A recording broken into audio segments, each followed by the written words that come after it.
Depuis un an, en fait, depuis l'été 2013, on avait constaté une reprise dans la zone euro.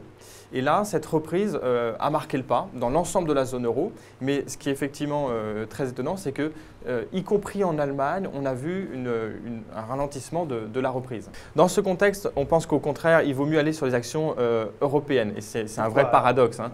Ouais. L'économie américaine tourne à plein régime, mais on dit qu'il y a plus de potentiel de hausse sur les marchés actions européens. L'euro, c'est la boucle. Hein. L'euro, en fait, c'est la courroie de transmission de la croissance des États-Unis vers l'Europe. Donc voilà pourquoi il faut miser sur les actions européennes.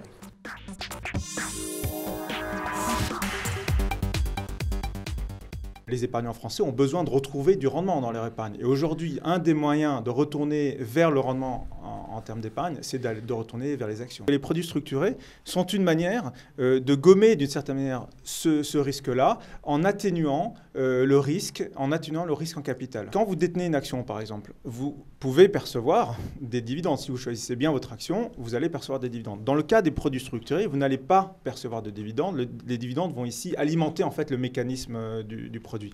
Et donc là, vous avez une protection, par exemple, à moins 40 ou moins 50%. Et selon le niveau de protection que vous allez acheter, vous allez avoir un rendement plus ou moins élevé. Mais le rendement attendu, il se réalise selon certains scénarios. Par exemple, il faut que l'action se comporte de façon positive.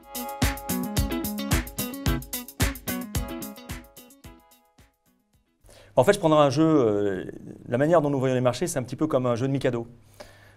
Pour prendre l'exemple qui a été pris auparavant, on aime les actions européennes parce qu'on aime les caractéristiques de la zone euro aujourd'hui, l'abondance de liquidités. Nous, chez H2O, on n'achètera pas des actions européennes de manière sèche. Parce que l'idée, c'est juste l'Europe par rapport au reste du monde. On va le faire par rapport à d'autres marchés actions. Et notamment, ce que l'on aime aujourd'hui, c'est les actions européennes et les actions japonaises contre les actions émergentes et les actions américaines. Alors le deuxième type d'environnement que l'on vit en fait depuis quelques mois, c'est un changement de cap de la politique monétaire américaine. Alors on ne le voit pas encore dans la presse, mais il a déjà commencé, c'est souvent comme ça. Un changement de cap qui va sans doute arriver courant 2015. Et là, il faut s'y préparer. Bon, on s'y prépare, encore une fois, en étant très prudent sur les obligations américaines, en jouant des arbitrages sur les obligations américaines.